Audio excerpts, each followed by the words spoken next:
여호와를 목자로 모시고 살아가는 사람은 언제나 푸른 풀밭과 쉴 만한 물가에만 머물러 있는 것은 아닙니다.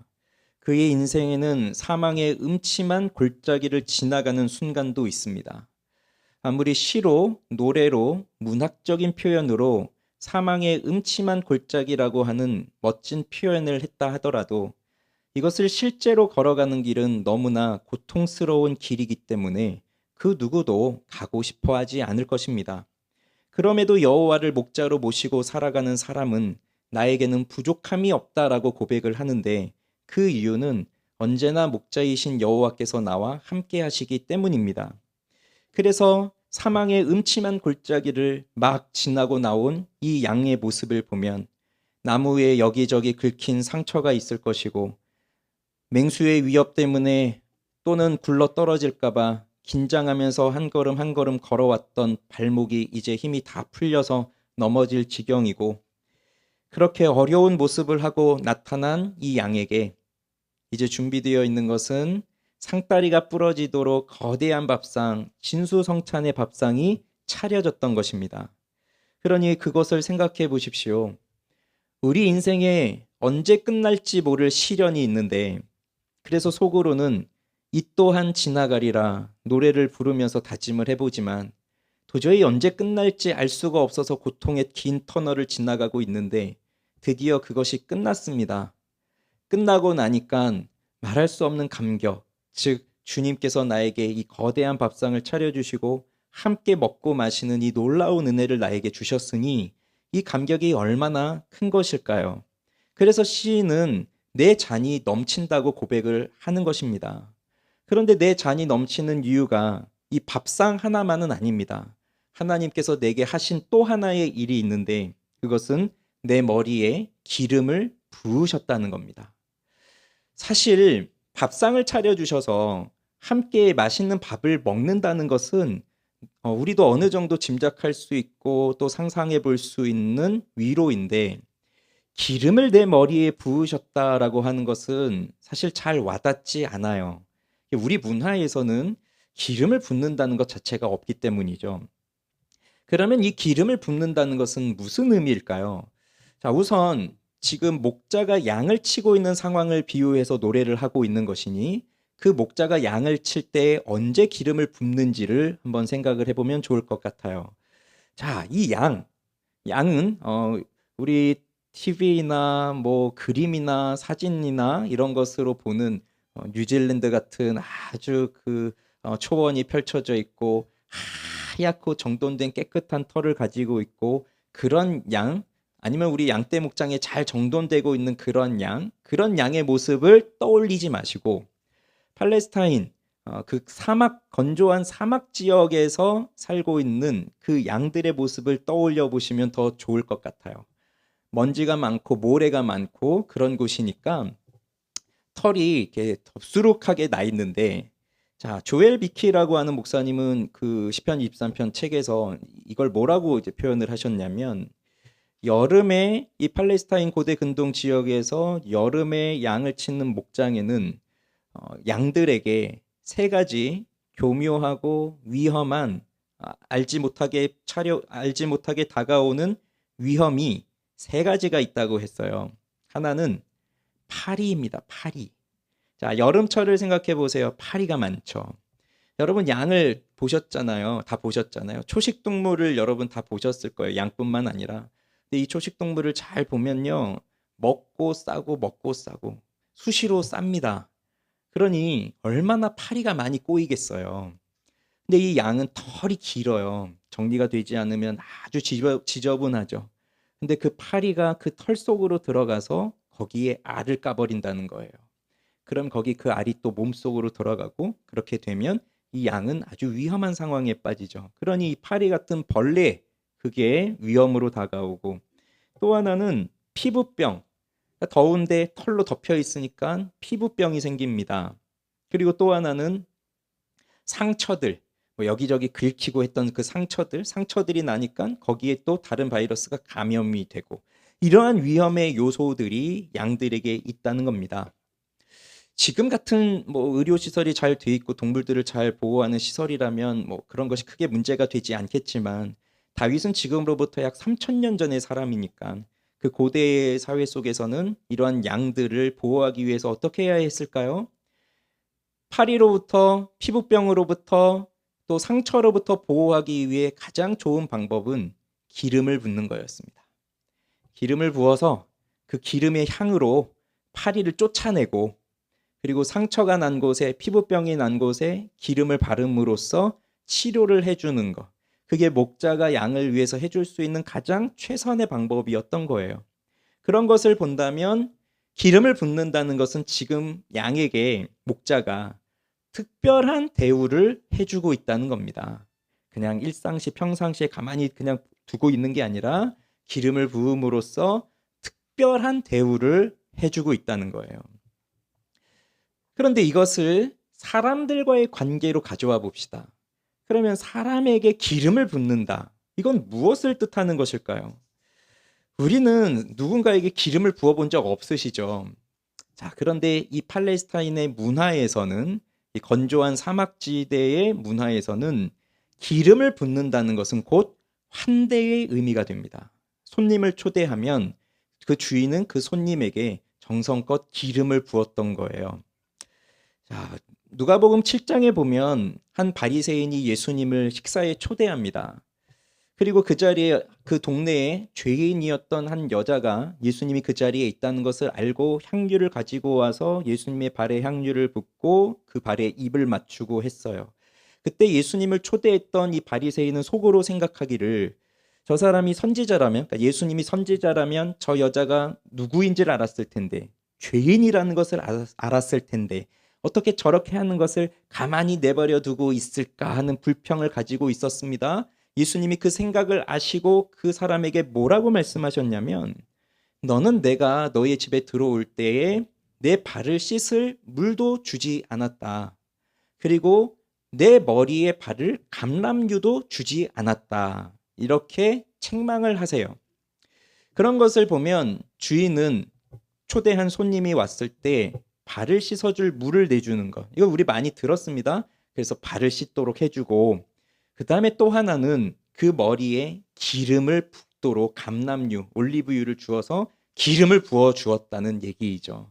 그 사람을 환대한다는 의미인데, 이게 어떤 의미냐면 이렇게 생각하면 좋을 것 같아요. 그 당시 굉장히 건조한 사막 지역이니까 물도 많이 없고 잘 씻지를 못하잖아요. 그러니 건조한 사막을 걸어서 이 집까지 왔다고 해보십시오.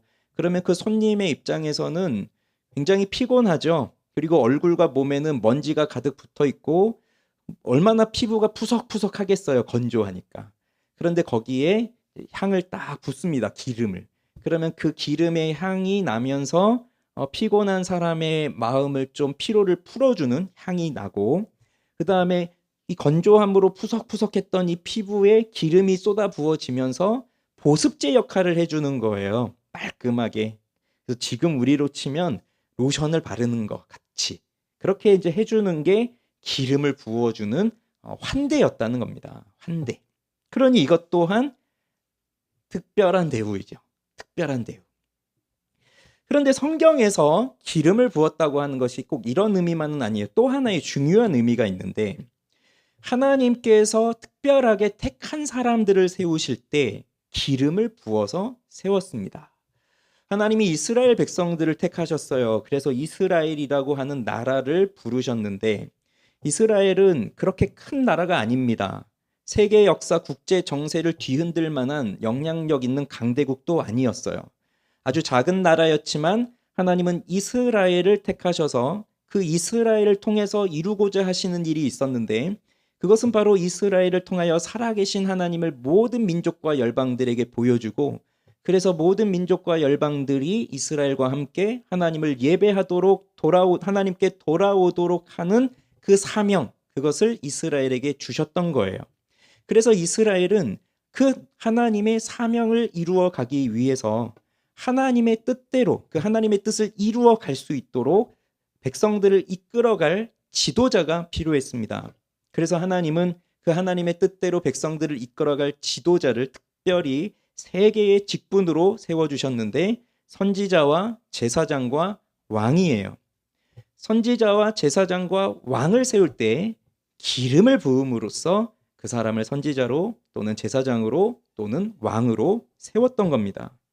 그래서 선지자, 제사장, 왕이 되는 사람은 기름 부음 받은 사람들이고, 그렇게 하나님께서 그들에게 기름을 부음으로써 그 직분으로 세우셨다는 것은 그들이 선지자로서 제사장으로서 왕으로서의 공적인 임무를 감당하는 사람으로 세움을 받았다는 것을 백성들 앞에 나타내주는 하나의 임명장 수여식 같은 취임식과 같은 그러한 행사가 예식이 되는 것이지만, 그러나 단순한 예식으로 끝나는 것이 아니라 기름을 붓는다는 것은 더 놀라운 의미가 있는데, 그것은 바로 하나님께서 주신 사명을 감당할 수 있는 능력을 그에게 부어주신다고 하는 의미가 있는 겁니다.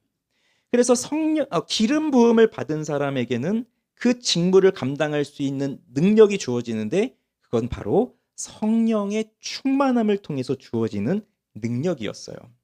예를 들어 출애굽기 35장에 광야에서 성막을 만들도록 하나님께서 명하셨을 때 유다의 자손 중에 브살렐이라고 하는 사람을 세우셨는데, 그에게 하나님의 영이 충만하여서 지혜와 지식으로 그 성막을 만들었다고 되어 있어요.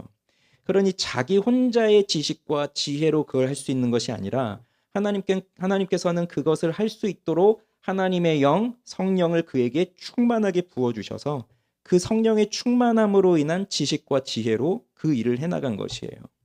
또 하나의 예를 들어보자면 이스라엘의 첫 번째 왕이 되는 사울도 마찬가지입니다. 사울을 왕으로 세우기 위해서 기름을 부었습니다.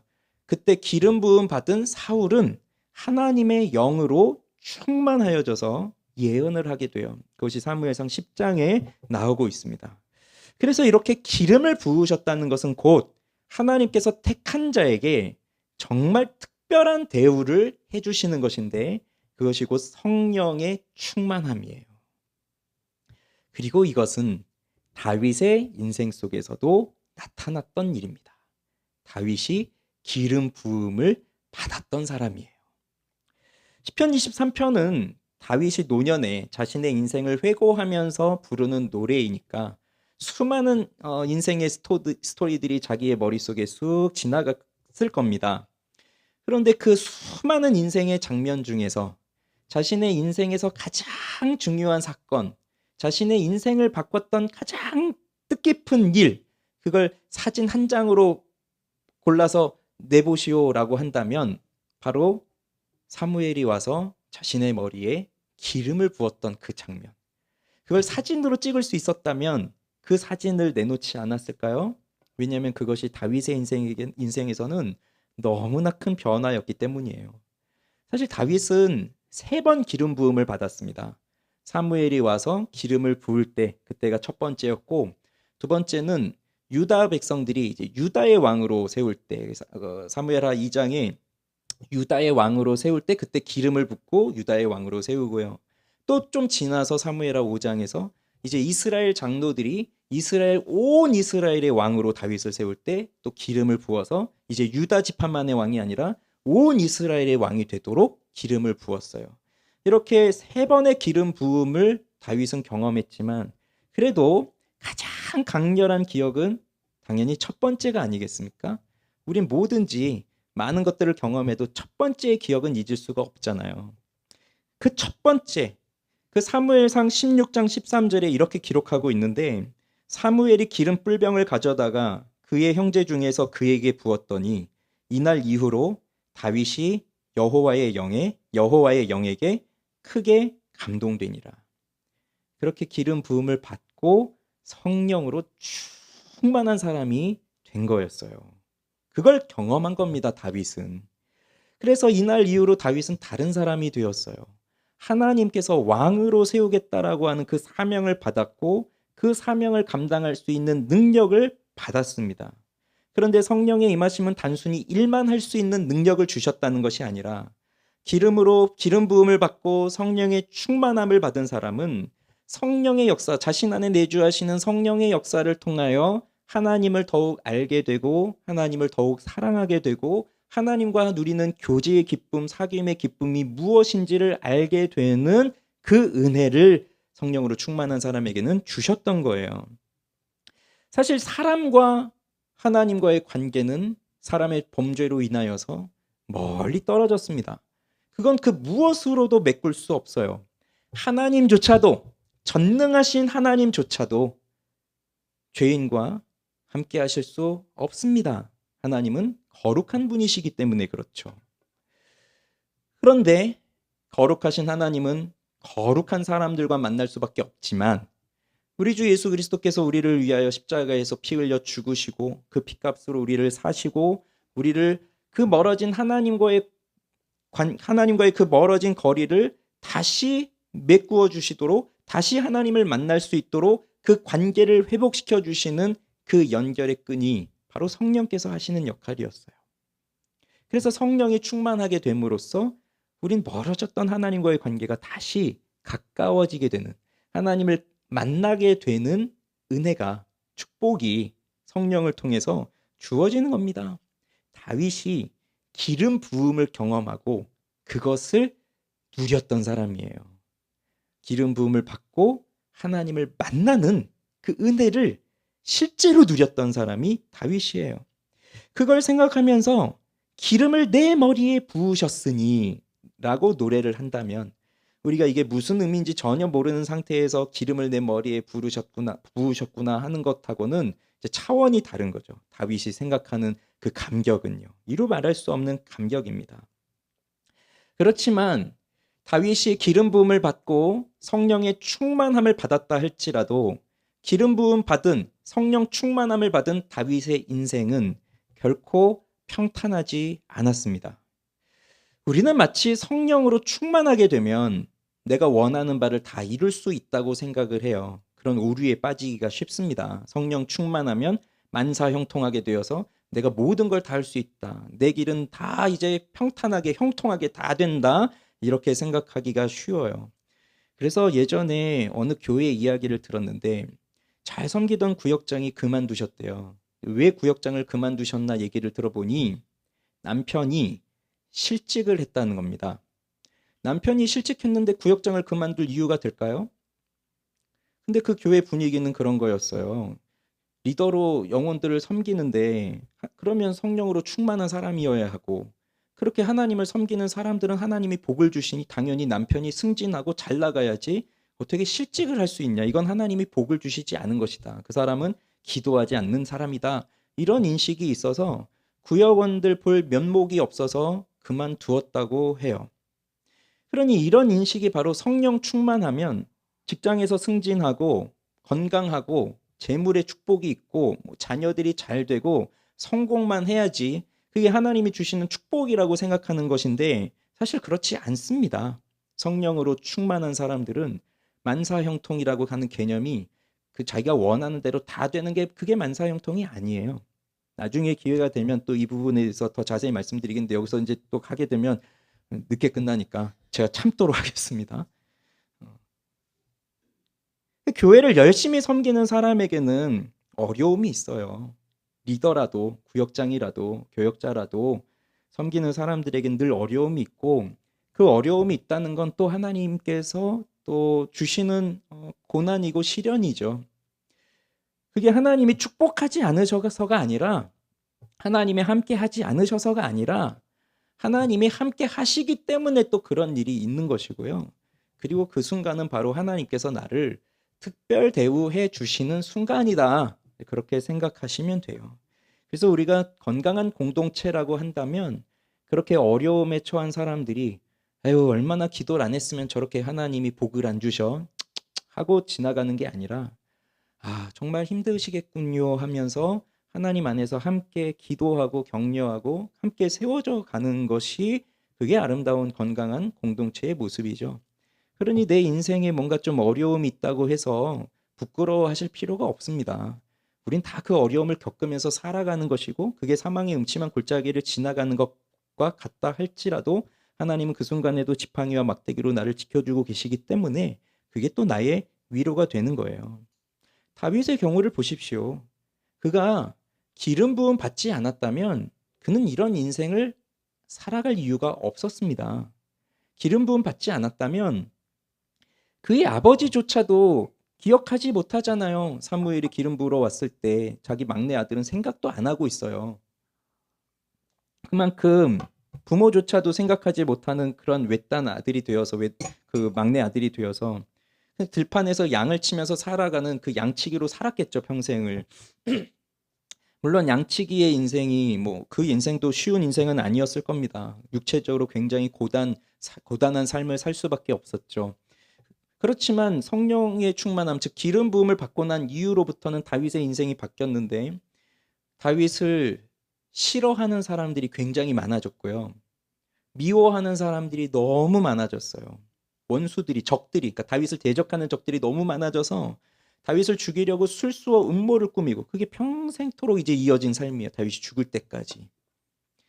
그러니 심지어 자기 장인도 자기를 죽이려고 하고 자기 아들도 자기를 죽이려고 하고 수많은 사람들이 이제 그렇게 끌어내리려고 하는 그런 위험, 시련, 고난 이걸 겪게 된 겁니다. 기름 부음을 받고 난 이후부터.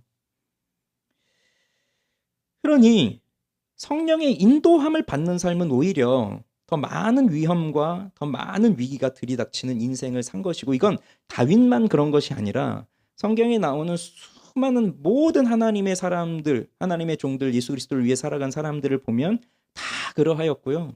그리고 지난 2000년 동안 교회의 역사를 보더라도 하나님의 백성들, 하나님의 종들은 누구 하나 평탄한 길을 간 사람이 없이 다 고난을 겪고 아픔을 겪고 시련을 겪으면서 하나님을 섬겨왔던 사람들이에요. 그렇지만 성령의 충만함을 입은 사람은 자신에게 주어지는 고난과 시련, 즉 그 어려운 상황들을 다르게 해석할 수 있는 힘이 있습니다. 그래서 그 상황을 다르게 받아들이고 다르게 살아갈 수 있는 힘이 생기는 거예요. 기름 부음을 받지 않았다. 성령의 충만함이 없다. 그런 사람은 그러면 늘 만사형통할까요? 그런 사람들은 늘 평탄한 삶을 살아갈까요? 아니죠. 그런 사람들도 늘 어려움과 고난이 따릅니다. 그러면 성령의 은혜가 없이 살아가는 사람들이 고난을 받게 되면 인생의 시련을 겪게 되면 사망의 음침한 골짜기를 지나가게 되면 본능적으로 나타나는 것이 무엇일까요? 원망과 불평이에요. 왜 내게 이런 일이 일어나지? 원망, 불평. 그러나 성령의 은혜로 충만한 사람은 자신의 인생 앞에 어려운 일이 닥쳤을 때 보이는 반응은 기쁨과 감사입니다. 이 너무 다른 거예요. 그러니 우리 인생의 본능대로 산다면 원망과 불평이 쏟아지는 거예요. 원망과 불평이. 아니 내가 하나님을 섬기는데 왜 하나님을 믿는다고 하는 나한테까지 이렇게 하십니까? 하나님 안 믿는 저 사람들은 저래도 싸지만 나는 왜 이렇습니까? 하나님을 향한 원망과 불평을 드러내며 사는 것이 본능대로 하자면, 본성대로 하자면 그런 것이지만 성령의 충만함을 받은 사람은 그러한 상황에서도 불평과 원망을 쏟아내는 것이 아니라 기쁨과 감사함을 쏟아낸다는 겁니다. 억지로 위선적으로 기쁨과 감사함이 아니라 정말로 이 마음속에서 우러나오는 기쁨과 감사함이 그를 지배하고 있다는 거예요. 성령의 충만한 사람은. 어떻게 해서 그 상황에, 똑같은 상황에 처했는데 누구는 원망과 불평을 하는데 누구는 기쁨과 감사가 넘칠 수 있을까요? 오늘날의 사람들이 생각하는 기쁨, 행복은 전제가 있어요. 전제가 되어야 나한테 기쁨도 되고 행복도 되는데 그럼 전제가 뭐냐? 내 앞에 놓여 있는 모든 어려운 문제들 하나하나들이 다 해결되어야 나는 기쁠 수 있다. 그 모든 장애물들이 다 치워져야 나는 행복할 수 있다. 이런 의식을 우리 오늘날의 사람들은 갖고 있습니다. 여러분도 그렇지 않은가요? 예를 들어서 만약에 우리 남성분들이 회사를 다니시는데 직장 생활을 하는데 직장 생활하는 중에 어려운 일이 생겼어요. 직장 상사한테 심하게 깨졌어요. 아니면 직장 내에서 따돌림을 당하고 있어요. 아니면 일을 해도 실적이 나지 않아요. 뭐 그런 수많은 어려움들을 안고 살아가다 보면 막 스트레스가 엄청 쌓이잖아요. 근데 그날 이제 정말 그 뭔가 깊이 크게 깨졌어요. 그래서 큰 스트레스라고 야근을 하고 집으로 터벅터벅 돌아왔는데 문을 딱 열었더니 집은 난장판이고 애들은 막 뛰어다니고 막 시끄럽고, 근데 나한테 또 분위기 파악도 못하고 나한테 달려들면서 또 막 이렇게 하고 그러면 우리 보통의 아빠들 같으면 이제 어떻게 하시겠어요?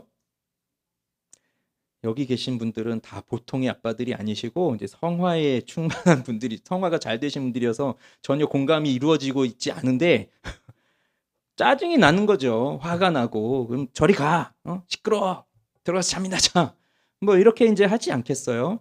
왜 그렇습니까? 애들이 잘못했어요? 집에 뭐 아내가 잘못했어요? 문제는 집에서 난 게 아니라 회사 일이었는데, 근데 왜 이걸 집에까지 가지고 오는 겁니까? 이게 사람이 이런 게 있는 거예요. 한 가지 문제가 생기면 그 문제가 내 모든 삶을 집어삼킨 거예요.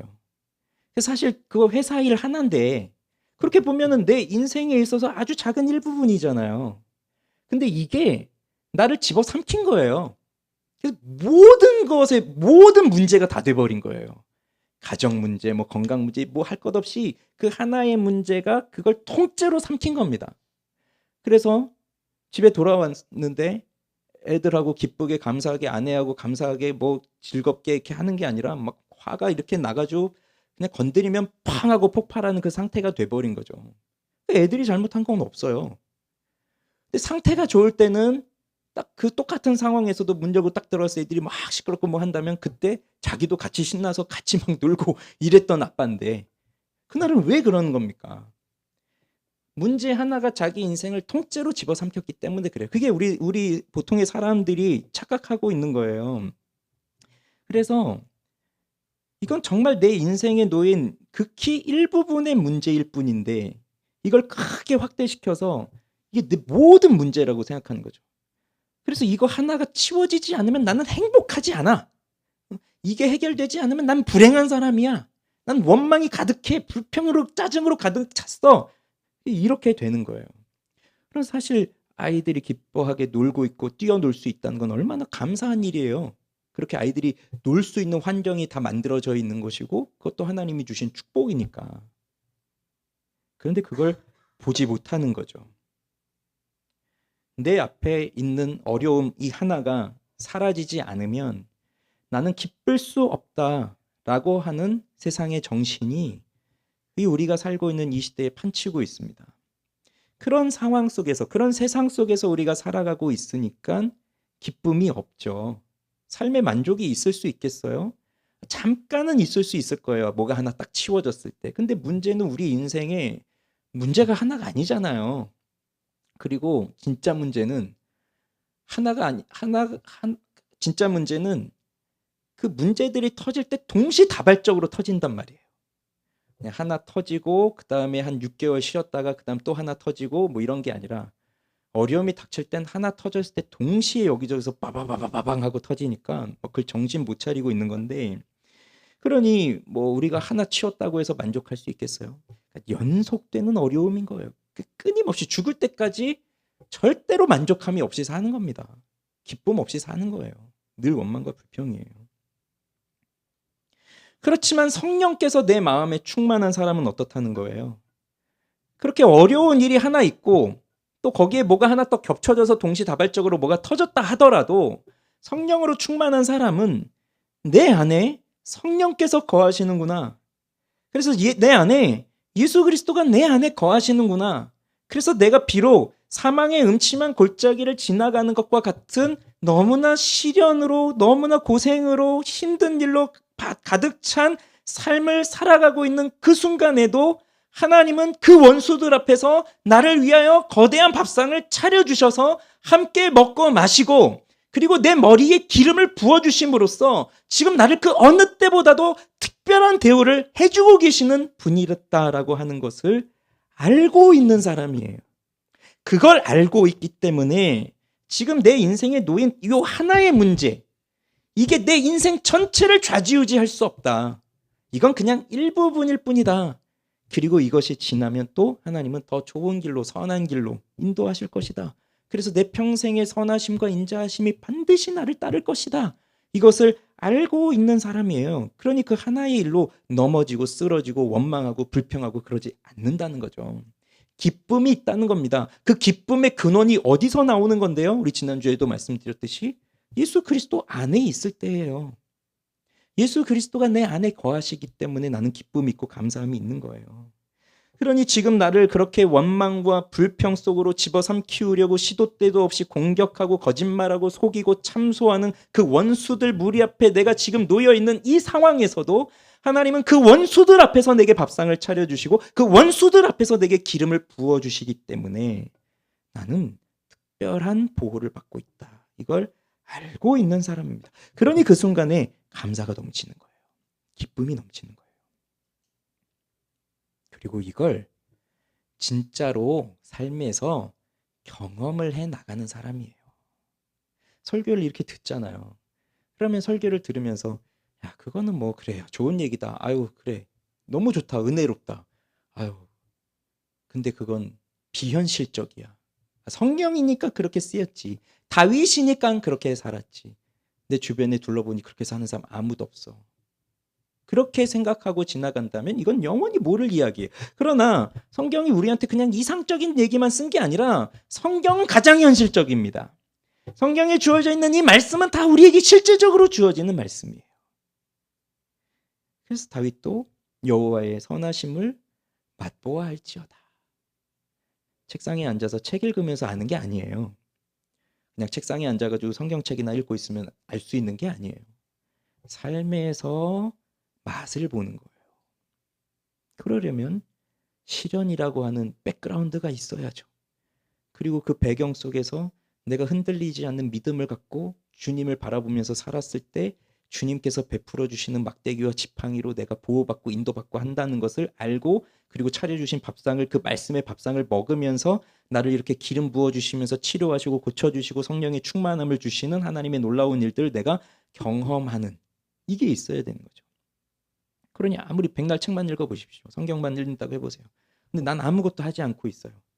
그리고 너무 평탄해요, 삶이. 그 고민거리도 하나도 없어요. 기도할 제목도 하나도 없어요. 기도도 안 해요. 그럼 하나님을 어떻게 알겠어요? 근데 우리한테는 어두운 배경 투성이잖아요. 뭐 그 파란 빛, 그 밝은 빛으로 가득한 우리 인생이 아니라 늘 우리는 시커멓고 우두충충한 그러한 그 배경 속에서 살고 있잖아요. 그렇지 않습니까? 늘 어려움이 있잖아요. 힘들고 풀리지 않는 문제들.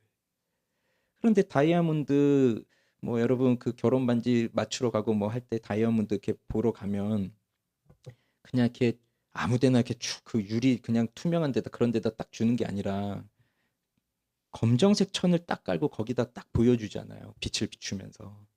그 검정색이 있을 때 그 밝고 빛나는 게 더 부각돼서 빛나듯이 우리 인생은 그렇게 어두움으로 가득한 칙칙한 배경 속에서 살아간다 할지라도 여호와께서 우리와 함께 하시는 그 빛이 있을 때는 우리는 더 찬란하게 빛나는 겁니다. 그걸 정말로 아는 거예요. 그래서 하나님을 안다는 건 잘 기억하세요. 하나님을 안다는 건 하나님의 성품을 아는 것이고 하나님의 성품이 내 인생에 어떻게 나타났는가 하는 것을 아는 거예요. 하나님의 성품은 우리가 공부도 해야죠. 성경도 읽어야죠. 하나님은 이런 분이구나. 그런데 그것으로만 끝나는 게 아니라 실제 내 삶에서 이런 상황에서 하나님의 사랑이, 하나님의 거룩함이, 하나님의 진노가, 하나님의 용서가 어떻게 내 인생에 나타나는가 하는 것을 내가 실제로 경험해야 된다고요. 그러니 내 인생 앞에 놓여 있는 이 수많은 일들은 다 그걸 가르쳐주는 학교와도 같은 거예요. 거기서 특별 대우, 특별 수업, 특별 과외 지금 받고 있는 거예요. 그래서 시인이 오늘 마지막에 뭐라고 고백합니까? 내 잔이 넘치나이다. 이렇게 고백하는 거예요. 원수들 앞에서 밥상을 차려주셨고 내 머리에 기름을 부어주셨으니 내 잔이 넘칩니다. 시인의 이 고백을 보면요. 사람마다 다 그 마음속에 잔이 하나씩 있다는 것을 전제하고 있는 거죠. 내 마음에 잔이 있습니다. 근데 비어 있습니다. 그런데 그 빈 잔이 채워졌습니다. 이제 그 고백을 하는 거예요. 살아가다 보면 정말 이럴 때 있습니다. 가슴이 뻥 뚫린 것처럼. 뭐가 이렇게 시원하게 해결돼서 뻥 뚫렸다는 의미가 아니라 너무 답답해서 그 무엇으로도 채워지지 않는, 그렇게 정말 가슴 한 군데가 뻥 뚫린 거, 그 총 맞은 것처럼 이렇게 뻥 뚫린 것 같은 그 허무함과 공허, 이런 것에 사로잡혀서 살아가던 순간이 있어요. 다 있어요. 그런 경험이 있고, 어쩌면 지금 그런 경험을 그 상황 가운데 놓여서 살아가고 있는 분도 계실 거예요. 왜 그럴까요? 왜 우리 마음은 이렇게 뭔가로 채워지지 않고 이렇게 뻥 뚫려 있는 그 허무함 속에서 살아가고 있을까요? 이걸 생각하려면 하나님께서 사람을 창조하셨다는 것을 인정을 해야 돼요. 하나님은 사람을 창조하실 때 하나님의 형상으로 창조하셨고, 그 사람 안에 하나님만으로 만족하고 채워질 잔을 하나님이 만들어 두신 건데, 인간이 범죄함으로써 하나님의 형상을 잃어버렸죠. 의와 지식과 거룩함이라고 하는 그 좁은 의미의 형상을 잃어버리게 되면서 이 마음에는 그냥 그 하나님이 계셔야 할 자리에 하나님이 없어지게 되니까 빈잔이 되어버렸어요. 근데 그렇게 그냥 살아가도록 하셨으면 또 괜찮았을 수도 있어요. 그냥 비어있지만 뭐 괜찮다. 그런데 하나님이 사람을 창조하실 때 그 성향이 채워져 있지 않으면 견딜 수 없는 갈급함과 목마름으로 살아갈 수밖에 없도록 만드셨기 때문에, 근데 거기는 늘 하나님으로 가득 차 있어야 하지만 하나님으로 채워지지 않는 그 상황은 오히려 하나님에 대한 그리움을 갖고서 하나님을 찾아 나서는 삶을 인간으로 하여금 살게 하신 거예요. 살게 되었어요. 죄로 인해서. 근데 문제는 하나님에 대한 그리움이 있어요. 죄짓기 이전에 하나님과 충만하였던 그 행복함이 있거든요. 그런데 죄 때문에 그것이 깨져버리고 나니까 하나님으로 채워야 된다는 것은 아는데 그 하나님이 누구인지를 모르는 거예요. 그리고 어디 가야 그 하나님을 만나는지를 모르는 거예요. 그래서 하나님에 대한 희미한 그리움을 가지고 그 하나님을 찾아 나서지만, 우리가 찾아 나서서 만나는 하나님은 다 진짜 하나님이 아니라 가짜 하나님을 만나는 거예요. 그래서 뭔가가 채워졌다고 싶었는데 또 지나고 나면 뻥 뚫려버리고, 또 찾아서 채웠다 싶었는데 또 뚫려버리고, 그 연속이에요.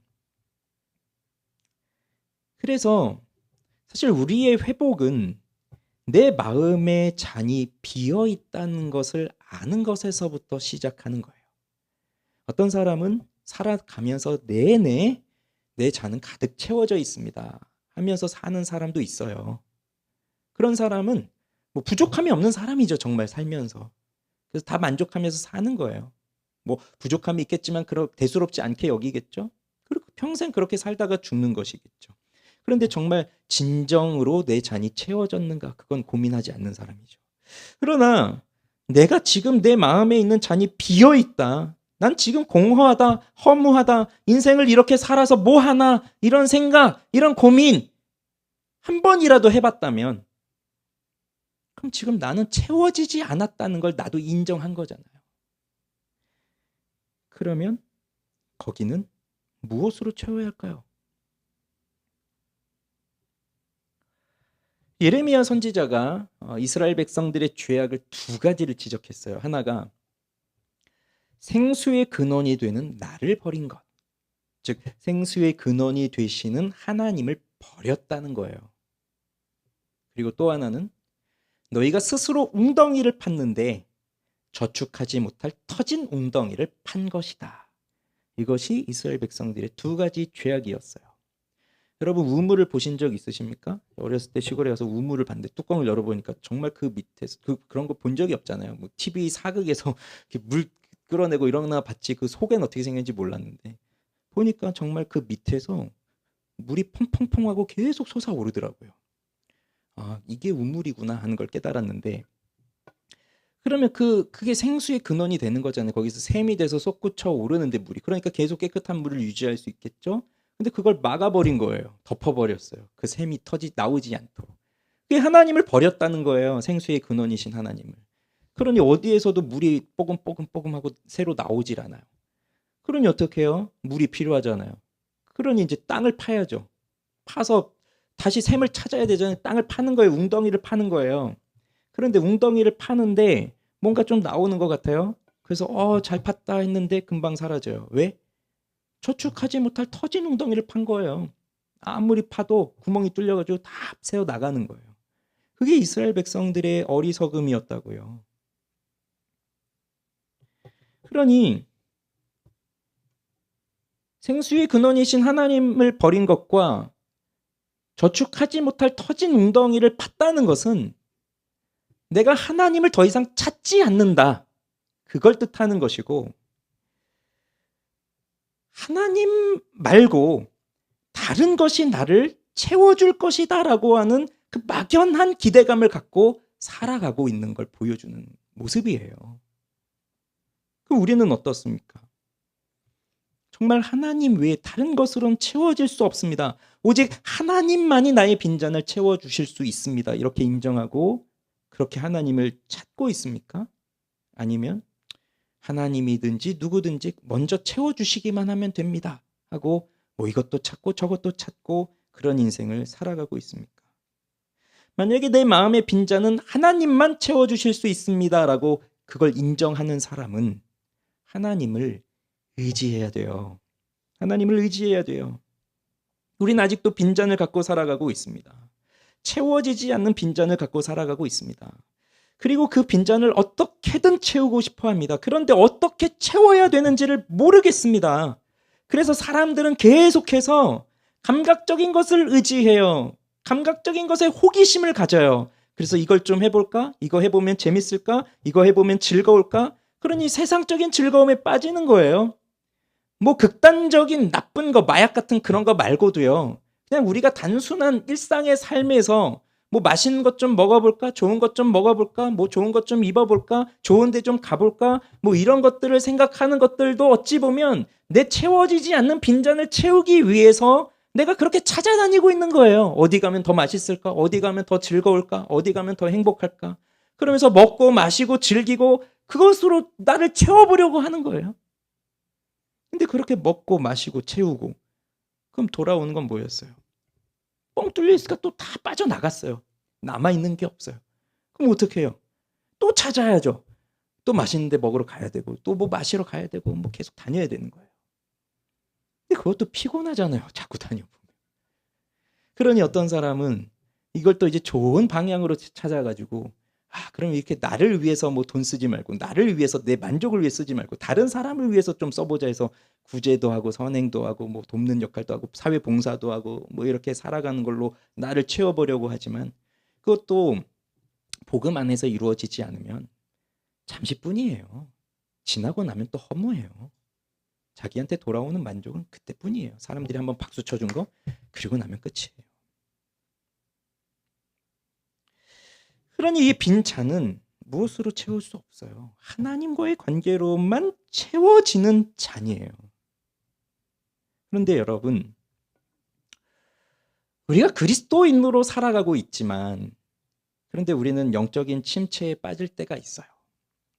그러면 내가 영적인 침체에 빠졌구나라고 하는 것을 내가 스스로 인식할 수 있는 하나의 테스트가 있다면 그게 뭐냐면 세상의 사람들을 내가 부러워하고 있나? 그렇지 않은가? 그걸 생각해 보면 내 영혼의 상태가 어떠한지를 판단할 수 있어요. 세상 사람들 부러울 때 있죠. 예수 안 믿는 사람들이 부러울 때 있죠. 없으셨어요? 잘 생각해 보세요. 자, 오늘도 여러분 예배를 드리기 위해서 교회로 아침부터 준비해서 나오셨습니다. 그러면 문을 열고 딱 나와서 차를 타고 뭐 걸어오시든 운전을 해서 오시든 이렇게 보면 거리에 사람들이 있어요. 그럼 보면 딱 느껴지지 않으시나요? 저분은 교회 가는구나. 느껴지지 않아요? 딱 보이죠? 왠지 이렇게 정장 딱 차려입고 뭔가 가방 하나 들고 이렇게 환한 표정으로 가시는 분 있으시면 교회 가나 보다. 근데 딱 누굴 보면 저분 놀러 가시네? 당연하죠. 뭐 캐리어 끌고 막 선글라스 끼고 막 그러고 가면은 여행 가는 것처럼 딱 보이니까. 그러면 그 여행 가는 사람들을 보면서 주일날 아침에 여행 가는 사람들을 보면서 저렇게 살아서 어떡하려고 하냐. 예수 믿어야지. 저렇게 놀러만 다녀서 어떡하지? 가서 좀 전도를 해야 되나? 뭐 이런 마음이 들면 영혼이 좀 건강한 상태인데 영혼이 좀 병든 상태라면 부럽다. 이런 생각을 하는 거예요. 나는 또 아침부터 이렇게 피곤한데 일어나 가지고 아침부터 교회 가서 예배드리고 또 이렇게 그 설교는 또 왜 이렇게 길고 그리고 또 왜 이렇게 또 일은 나한테 이렇게 많이 시켜 가지고 밥도 제대로 못 먹고 더운데 또 일은 나한테 시키고 하루 종일 또 하다가 집에 들어오면 또 내일 출근해야 되는데 피곤해 죽겠다. 이러면서 그 여행 가는 사람들 보면 부러운 마음이 드는 거예요. 그러다 심각해지면 나도 교회 다 때려치우고 나도 여행이나 가볼까? 그러면서 이제 비행기 티켓 끊고 뭐 이제 가는 거죠. 정말로. 부러운 거예요. 부러워요. 그렇게 사는 사람들이. 더 여유 있어 보이고. 좋아 보이잖아요. 나는 이렇게 뭔가 매여가지고 지금 뭐 진리를 알면 자유를 준다고 했는데 지금 자유가 아니라 뭔가 얽매여 있는 것 같고 여행도 마음대로 못 가고 뭐 주일 또 가려면 뭐 주일 성수 안 했다고 또 이게 마음에 찔려서 또 하나님 벌 주실까 봐 겁나고 부러운 거예요. 그런데 조금만 정신을 차리고 한번 다시 생각을 해보세요. 한 손에 캐리어 들고 한 손에 비행기 티켓 딱 들고 여권 들고 공항으로 가는 선글라스 끼고 공항 가는 그 사람 딱 보면서 정말 행복해 보이고 부러워 보이지만 그런데 그 사람의 내면을 한번 생각해 보세요. 정말 만족함이 있을까요? 그 사람의 내면에? 정말 행복함으로 가득할까요? 우리가 정말 부러워할 만큼 그렇게 행복한 사람일까요? 아마 지금 자신의 인생 중에서 너무 괴롭고 힘들어서 여기 이 땅에서는 지금 잠시라도 버틸 수가 없어서 도피하고 싶은 심정에 비행기 티켓 끊고 지금 도망가는 것일 수도 있어요. 한 일주일이라도. 그러면 그런 사람 부러우세요? 그러고 도망갔는데 다시 돌아와야 되잖아요. 휴가 끝나고 돌아왔어요. 돌아오면 뭐예요? 그 사람 앞에 놓여 있는 건. 원수들 앞에 차려진 밥상이 놓여 있습니까? 아니면 원수들 앞에 기름을 부어주시는 그런 특별한 은혜가 있습니까? 그들 앞에 놓여진 건 똑같은 어려운 현실 속으로 들어가서 거기서 치열하게 또 살아가면서 고생하고 사는 거예요. 그게 뭐가 행복해요? 그게 뭐가 부러우신 거예요? 그게 뭐가 부러운 거예요? 그러니 겉으로 나타나고 있는 그 모습 보면서 우리는 부러워할 필요가 하나도 없는 거예요.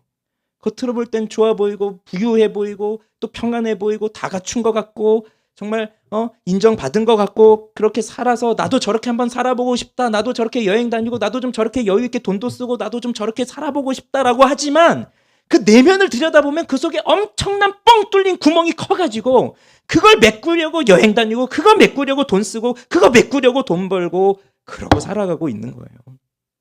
근데 뭐가 부럽냐고요, 그게. 하나님과의 관계가 깨지고 나니까 그게 부러워 보이는 거예요. 난 힘든 거고.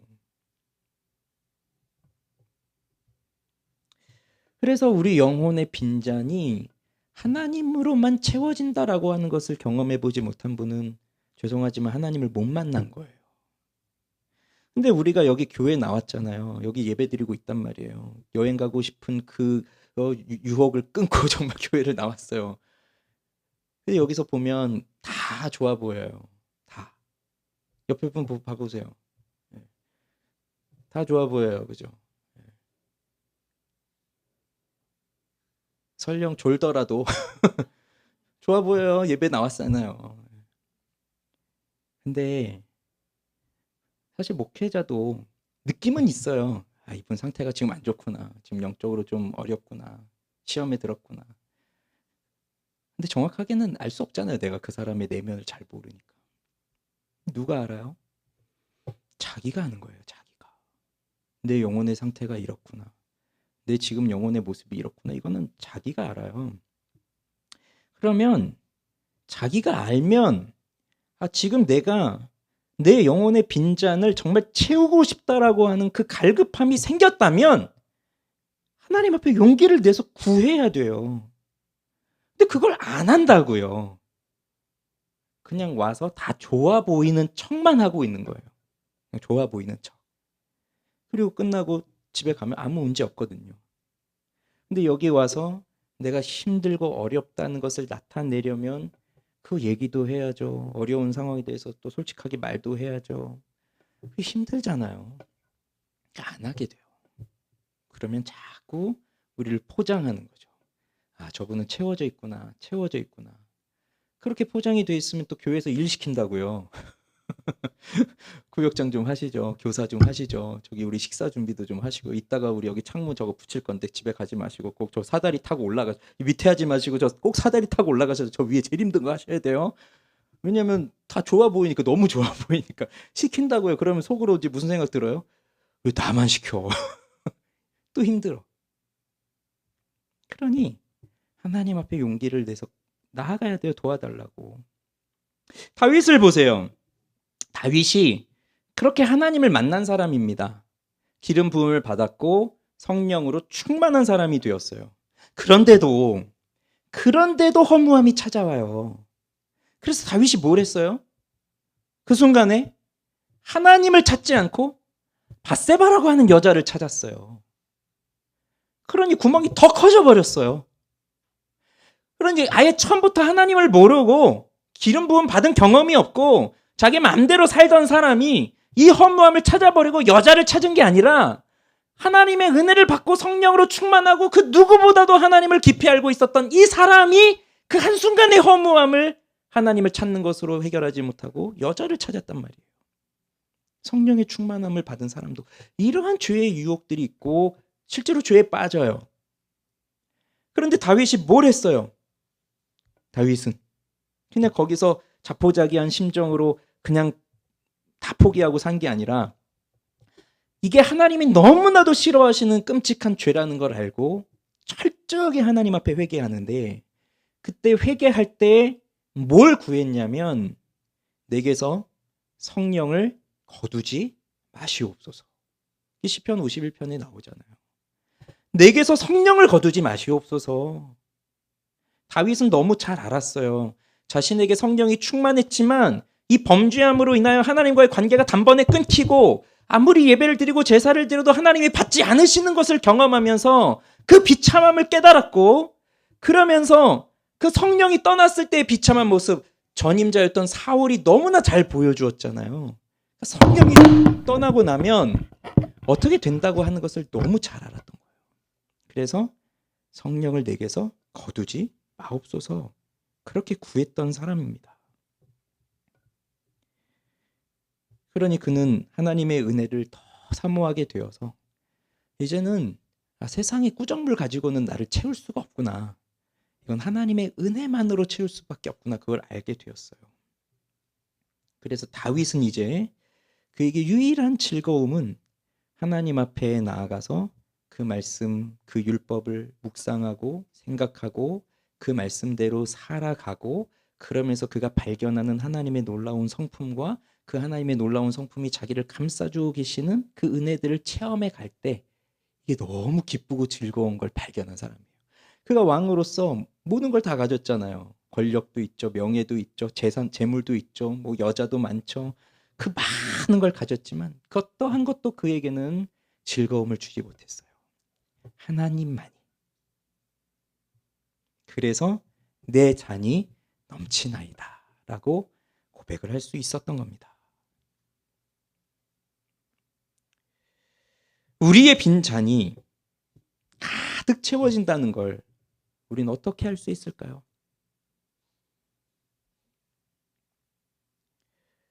우리의 빈잔을 채우시기 위하여 그리스도 예수께서는 고난의 잔을 마시셨기 때문입니다. 우리의 빈잔을 채우시기 위해 그리스도 예수께서는 진노의 잔을 우리를 대신하여 마시셨기 때문이에요. 그래서 생수의 근원도 버리고 터진 웅덩이를 파고 있는 이 어리석은 백성들을 구원하시기 위해, 우리를 구원하시기 위해 생수의 근원이신 하나님께서 영원히 목마르지 아니하는 생수를 내시는 그 예수 그리스도를 이 땅에 보내주셔서 물을 창조하시고 영원히 목마르지 아니할 그 샘에서 터져나오는 그 생명의 물을 내시는 그분이 십자가에 달려 죽으심으로써 그가 십자가에서 하셨던 7마디 중에 한 마디가 뭐가 있었냐면 내가 목마르나이다, 내가 목마릅니다 라고 하는 철규를 하면서 물을 창조하신 분이, 얼마든지 마음만 먹으면 물을 내서 그 갈증을 채우실 수 있는 분이 끝까지 갈증을 경험하며 죽으셨는데 바로 우리의 빈잔을 치우시기 위해 하나님의 진노의 잔, 고난의 잔을 다 마시셨기 때문이에요. 그렇기 때문에 우리의 빈잔이 채워지는 거예요. 아무 근거 없이 그냥 빈잔 채워집니다가 아니라 그분이 우리를 대신하여 진도의 잔을 받아 마시셨기 때문에 우린 더 이상 진도의 잔을 마시는 게 아니라 이제 은혜로 풍성한 하나님의 잔을 마시는 거예요. 이 감격이 얼마나 큰지를 생각해 보십시오. 엊그제 휴일에 우리 아이 학교 온가족 체육대회가 있었어요. 그래서 같이 갔는데 어떤 게임을 했는데 우리 교회에서 저도 나중에 한번 해보려고 그래요. 주사위를 던져서 뭐가 나올지를 맞추는 게임이에요. 그래서 그거 맞추면 경품을 주는 1, 2, 3, 4, 5, 6이 있잖아요. 뭐가 나올지 어떻게 알아요? 그래서 제가 1을 갔습니다. 1. 근데 우리 주사위 던지면 1이 잘 안 나오잖아요. 근데 왠지 1이 나올 것 같았어요. 그래서 갔어요. 딱 던졌는데 정말로 1이 나온 거예요. 그 순간에 제가 펄쩍 뛰면서 그게 또 사진으로 찍혔더라고요. 아주 환한 표정. 그다음에 옆에서는 저쪽 다른 거 찍으신 분들의 표정을 또 이렇게 보니까 아주 부러운 표정. 근데 그 순간에 정말 기쁨이 솟으니까 펄쩍 뛰는데요. 제 평소 성격 같으면 뭐 펄쩍 뛰겠어요, 제가. 뭐 생각하고 한 게 아니라 몸이 그렇게 반응한 거예요. 예수님이 주시는 이 구원의 감격은 그냥 한번 펄쩍 뛰고 그걸로 끝나는 걸까요? 아니에요. 이건 비교할 수 없는 기쁨인 거죠. 그 다윗의 이 고백은 내 잔이 넘칩니다라고 하는 이 고백은 1분짜리가 아니라 이건 영원한 고백인 거예요. 그러니까 그의 인생 속에서 가장 맛본 최고의 감격, 최고의 희열, 최고의 환희였던 거예요. 말씀에 맺을게요. 바다 위에서 배 타고 다니는 선원들이 뭐 한 달, 몇 달, 몇 년을 그 바다 위에서 배 위에서 생활한다고 해서 목마르다고 해서 바닷물 퍼다가 먹을 수는 없잖아요. 그러면 바닷물 퍼다 먹으면 더 갈증나고 오히려 죽잖아요. 우리 그리스도인들이 그런 사람입니다. 지금 세상에 물 위에 떠 있지만 아무리 목마르다고 해서 세상의 물을 퍼다 마시면 우리는 더 채울 수 없는 갈증으로 가득할 뿐이고 그러다 죽어요. 우리는 하나님이 따라주시는 이 잔을 받아 마셔야 되는 사람이에요. 분명 우리에게도 뭐 팔이나 피부병이나 상처 같은 그런 어려움들이 우리를 공격하고 있고 우리의 영혼을 공격하고 있고 그런 위험한 순간들이 많이 있지만 하나님은 우리에게 기름을 발라주시면서 우리를 보호해 주시는 특별한 순간을 지나고 있어요.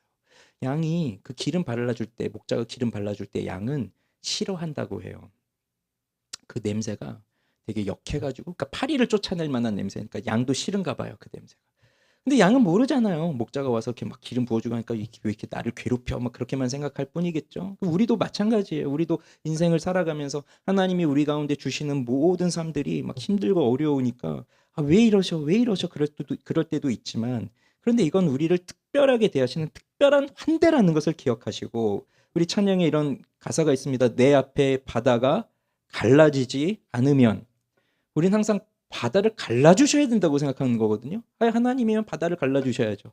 그런데 갈라지지 않으면 뭐 하라는 거였어요? 그 가사 생각나십니까? 주께서 나로 그 바다 위를 걸으라 하시네. 우리는 거기까지 생각 못하는 거예요. 근데 주님의 뜻은 그 위를 걸으래요. 근데 우린 치워주기만을 바라고 있는 거예요. 근데 안 치워주시니까 짜증나고 원망스럽고. 근데 하나님의 뜻은 그 위를 걸어가. 내가 함께 할 테니. 여러분 아이들 자전거 가르쳐 주셔 보셨죠? 그럼 우리 아이 자전거 가르칠 때 아빠 어떻게 해요? 엄마 어떻게 해요? 알아서 다 하고 팔짱 끼고 잘 타나 못 타나 보고 있는 게 아니라 뒤에서 계속 뛰어가잖아요. 손 붙잡고 뛰어가다가 어느 순간 딱 놓다가 그래도 계속 뛰어가다가 넘어질 것 같으면 붙잡아주고 아빠가 항상 엄마가 항상 아이들을 그렇게 보아주고 있는 것처럼 하나님 우리를 그렇게 보고 계신 거거든요. 우리와 함께. 그러니 우리는 하나님을 찾으면 돼요. 찾으면 돼요. 이제 정말 하나님 없이는 내가 살 수 없습니다. 지금까지는 하나님 없이 나 혼자 살아왔지만 이제는 내 목숨 걸고 하나님을 만나고 싶습니다. 하는 마음을 갖고 하나님을 찾으면 하나님을 못 만날 사람이 없어요. 하나님이 왜 안 만나 주시겠어요, 그런 사람. 내가 지금까지도 하나님을 못 만나고 있다면 내가 그렇게 해본 적이 없는 거예요. 하나님의 은혜를 구하는 우리 모두가 되기를 바랍니다. 우리 찬양합시다.